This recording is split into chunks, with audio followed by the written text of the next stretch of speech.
दिल्ली में सम्राट अकबर शाह ने बहुत कोशिश की कि उसको खर्च की रकम ज्यादा दी जाए, लेकिन अंग्रेज उसे इसके बदले नीचा दिखाने की कोशिश करते रहे। वे अकबर शाह का अपमान करने लगे। इससे अकबर शाह और उसके साथियों में अंग्रेजों के लिए नफरत बढ़ने लगी। सन 1837 में अकबर शाह की मृत्यु हो गई। उसका बेटा बहादुर शाह अपने पिता के सिंहासन पर बैठा। सम्राट बहादुर शाह ने भी अपने खर्च की रकम को बढ़ाना चाहा, लेकिन उसे जवाब मिला, अगर आप अपने बचे खुचे अधिकार कंपनी को सौंप दें तो आपके खर्च की रकम बढ़ा दी जाएगी। लेकिन बहादुर शाह ने इसे नहीं माना। इससे जहां बहादुर शाह के दिल में अंग्रेजों के प्रति नफरत बढ़ी, वहीं अंग्रेज इस कोशिश में लग गए कि किसी तरह दिल्ली की बादशाहत को ही क्यों न खत्म कर दिया जाए। बहादुर शाह ने यह भी चाहा कि बेगम जीनत महल के पुत्र जवां बख्त को युवराज नियुक्त कर दिया जाए। बेगम जीनत महल एक योग्य बेगम थी। उनमें संगठन शक्ति बड़ी जबरदस्त थी, इसलिए अंग्रेज उनसे घबराते थे और उनकी कोई बात मानने के लिए तैयार न थे। जाहिर है कि बेगम जीनत महल के शहजादे जवां बख्त को वो कैसे युवराज बनने देते। बादशाह बहादुर शाह ने अपने शहजादों के दस्तखतों से अंग्रेजों को खत भिजवाया कि वे चाहते हैं कि शहजादे जवां बख्त को युवराज बना दिया जाए। इस पर अंग्रेजों ने एक नई चाल खेली। उन्होंने एक शहजादे मिर्जा कोयाश को अपनी ओर मिला लिया। उससे यह समझौता कर लिया कि उसे केवल शहजादा कहा जाएगा। वो दिल्ली का किला खाली कर देगा और सिर्फ 15,000 रुपए मासिक पेंशन लेगा। अंग्रेजों ने सन 1856 में बहादुर शाह को भेंट और नजर देना बंद कर दिया। उन्होंने गवर्नर जनरल की मोहर पर से दिल्ली सम्राट का विशेष सेवक शब्द निकाल दिए। बादशाह की खुलेआम उपेक्षा होने लगी। कंपनी का जो सिक्का बादशाह के नाम पर ढाला जाता था, वो भी बंद कर दिया गया। बहादुर शाह के साथ होने वाले इस दुर्व्यवहार का फल ये हुआ कि बहादुर शाह और दिल्ली की जनता में विद्रोह की चिंगारी भड़क उठी। इसी चिंगारी ने 1857 में ज्वालाओं का रूप ले लिया था। 1857, जबकि भारतीय स्वतंत्रता संग्राम शुरू हुआ। लेकिन यह संग्राम किसी एक घटना का परिणाम न था, बल्कि भारत में ब्रिटिश साम्राज्य के बढ़ते हुए प्रभाव और अंग्रेजों द्वारा किए जा रहे जुल्मों का फल था।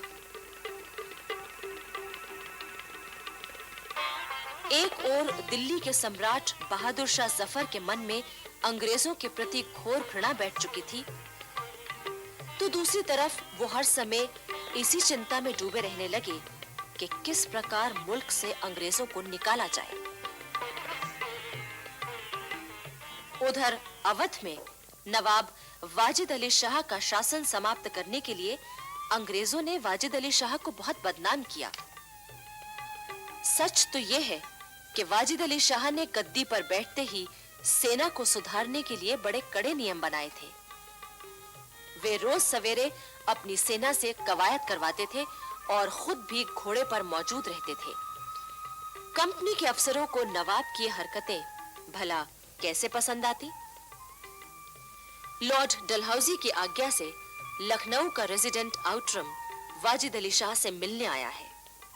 नवाब साहब, कंपनी के गवर्नर जनरल लॉर्ड डलहौजी चाहते हैं कि आप इस कागज पर दस्तखत कर दें।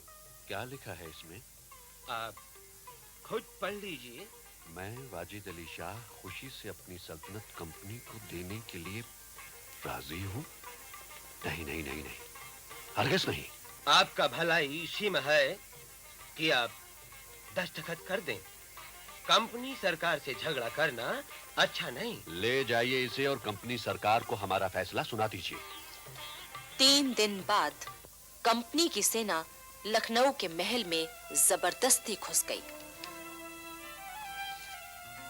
महलों को लूटा गया, बेगमों का अपमान किया गया, वाजिद अली शाह को कैद करके कलकत्ते भेज दिया गया और पूरे अवध पर कंपनी का कब्जा हो गया।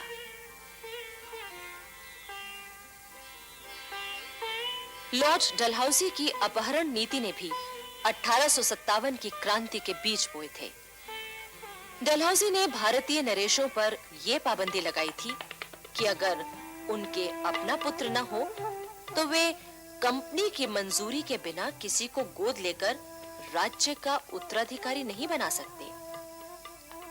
अपनी इस नीति के जरिए डलहौजी ने किसी न किसी बहाने से बहुत सी रियासतों को कंपनी के अधिकार में ले लिया था। सतारा, पंजाब, नागपुर, सिक्किम, संबलपुर आदि रियासतें इसी तरह ली गईं। किंतु सबसे विस्फोटक स्थिति उत्पन्न हुई झांसी में। झांसी के राजा गंगाधर राव की मृत्यु 21 नवंबर 1853 को हुई। मृत्यु से पहले उन्होंने अपने ही कुल के एक बालक दामोदर राव को गोद लिया था और कंपनी को इसकी सूचना दी थी। लेकिन लॉर्ड डलहौजी तो झांसी को हड़पना चाहता था। 13 मार्च 1854 को एक ऐलान द्वारा झांसी की रियासत जबरदस्ती कंपनी के राज में मिला ली गई। झांसी की रानी लक्ष्मीबाई ने डलहौजी के आदेश का कड़ा विरोध किया। उधर दक्षिण में पेशवा बाजीराव के गोद लिए पुत्र नाना साहब के साथ भी कंपनी सरकार कुछ कम अन्याय न कर रही थी। इससे नाना साहब के दिल में अंग्रेजों के लिए घृणा पैदा हो गई। 1857 की स्वतंत्रता क्रांति का एक कारण यह भी था कि अंग्रेजों ने भारतीयों के धार्मिक मामलों में हस्तक्षेप करके लोगों को अपने खिलाफ कर लिया था। इससे चारों ओर असंतोष फैल चुका था। देश के तमाम वीर नेता विद्रोह के लिए तैयार थे।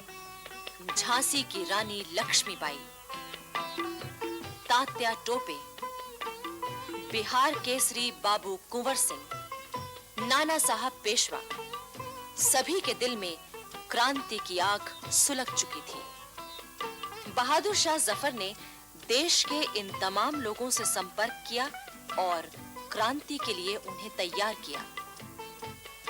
उधर बिठूर में नाना साहब के सलाहकार अजीमुल्लाह खान ने क्रांति के लिए एक गुप्त संगठन बनाया और इस तरह दिल्ली के बादशाह बहादुर शाह जफर के झंडे के नीचे मिलकर विद्रोह करने का निश्चय किया। इस विशाल गुप्त संगठन के लिए धन की कमी न थी। बैरकपुर से पेशावर तक और लखनऊ से सतारा तक हजारों राष्ट्रीय फकीर और साधु घूम-घूम कर एक-एक गांव और एक-एक पलटन में स्वतंत्रता संग्राम का प्रचार करने में जुट गए थे। उस समय क्रांति के 5 मुख्य केंद्र थे: दिल्ली, बिठूर, लखनऊ, कलकत्ता और सतारा। क्रांति के इस प्रचार में तमाशा, पवाड़ों, लावनियों और कठपुतलियों, नाटकों आदि का सहारा भी लिया गया। फकीर और साधु प्रचारकों को सवारी के लिए हाथी और मदद के लिए सिपाही दिए गए थे। सन 1857 के शुरू के दिनों में नाना साहब और अजीमुल्लाह खान तीर्थ यात्रा के बहाने बिठूर से निकले। नाना साहब का भाई बाला साहब भी उनके साथ था।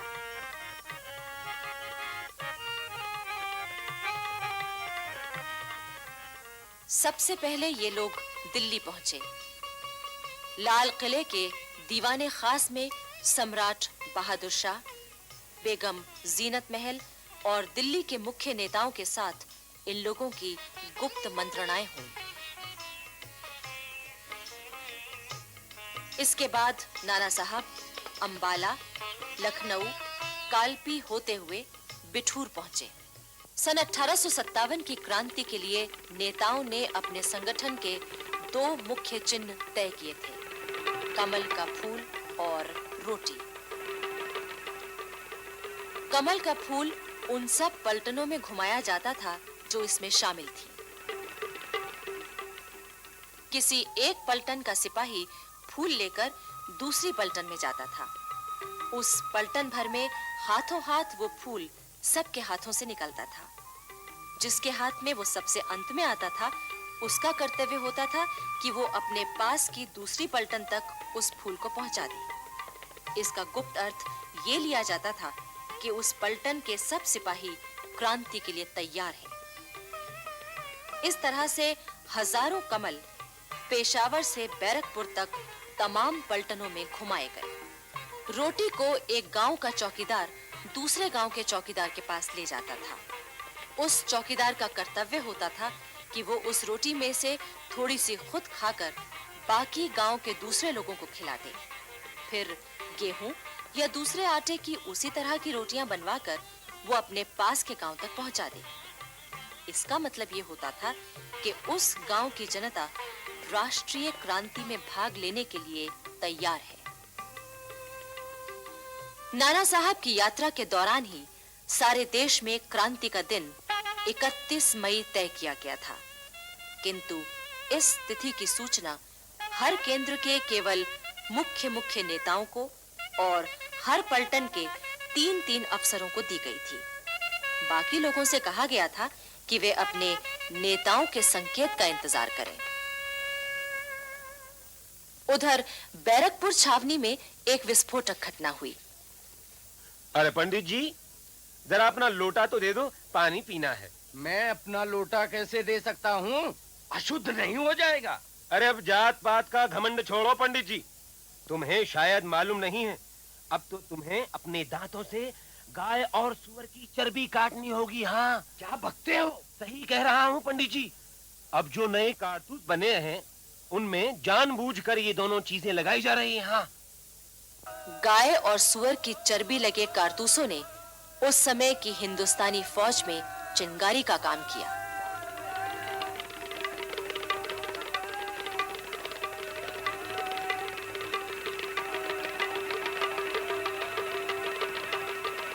फरवरी 1857 में बैरकपुर छावनी के 19 नंबर पलटन के सिपाहियों को नए कारतूस दिए गए। सिपाहियों ने उन कारतूसों को इस्तेमाल करने से मना कर दिया। 19 नंबर पलटन में एक सिपाही था, मंगल पांडे। वो इस घटना से बहुत भरा हुआ था।